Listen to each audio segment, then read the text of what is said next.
رزق کے لیے ضروری ہے کہ ہماری زندگی میں نماز ہو۔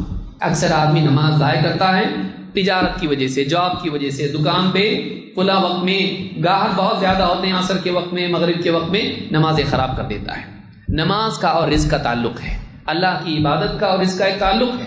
اللہ رب العالمین نے جب نبی صلی اللہ علیہ وسلم کو نماز کا حکم دیا تو رزق کا وعدہ کیا ہے۔ معلوم ہے کہ رزق اور نماز کا معاملہ جڑا ہوا ہے۔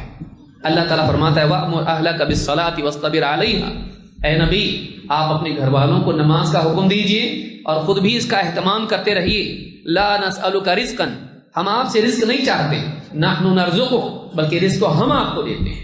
والعاقبۃ للتقوی، اور اچھا انجام پرہیزگاری ہی کے لیے ہے۔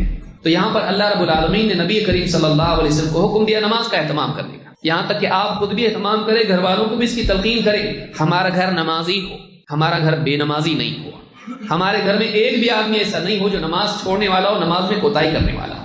خصوصاً فجر کی نماز، عام طور سے آپ مسلمان بستیوں میں دیکھیے نماز نہیں پڑھتے لوگ، 8 بجے کا 9 بجے کا الارم لگا کے پھر آدمی ٹفن وغیرہ لے کے جاب پہ جا رہا ہے اور دکان پہ جا رہا ہے۔ نمازیں ضائع کر کے ہم چاہتے ہیں کہ زندگی کا مقصد جو اللہ کی عبادت ہے اس کو برباد کر کے ہم چاہتے ہیں حاجت اللہ سے لے۔ حاجت کو اللہ نے نمبر 2 پر رکھا ہے، مقصد کو نمبر 1 پر۔ ایاک نعبد و ایاک نستعین، اے اللہ ہم تیری عبادت کرتے ہیں اور تجھی سے مدد طلب کرتے ہیں۔ ہم رزق میں اللہ کی مدد چاہتے ہیں اور اللہ کا دیا ہوا مقصد اللہ کی عبادت اس کو پورا نہیں کر رہے ہیں جو کہ نمبر 1 پر ہے۔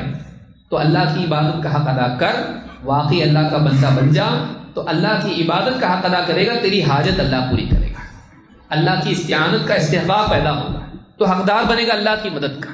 لہٰذا ہم اللہ کی مدد چاہتے ہیں دنیاوی معاملات میں، خصوصاً رزق کے معاملے میں ہمیں چاہیے کہ اللہ کی عبادت کا حق ادا کریں۔ تو لہٰذا یہاں پر معلوم ہوا اللہ نے فرمایا اے نبی ہم آپ سے رزق نہیں چاہتے کہ آپ اپنی پوری زندگی کی صلاحیتیں، قوتیں رزق کی طلب میں لگا دیں اپنے لیے یا اللہ کے لیے، نعوذ باللہ۔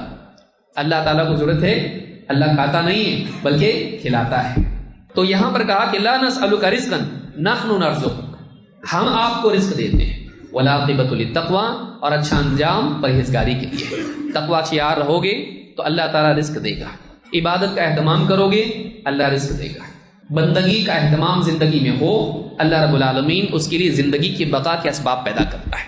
مقصدی زندگی میں نہیں ہے اور زندگی کی بقا کے لیے رزق چاہ رہا ہے، تیری زندگی کا مقصد ہی تیرے پاس نہیں ہے، بے مقصد زندگی نہیں ہونی چاہیے۔ وما خلقت الجن والانس الا لیعبدون، میں نے جنات کو اور انسانوں کو اپنی عبادت کے لیے پیدا کیا ہے۔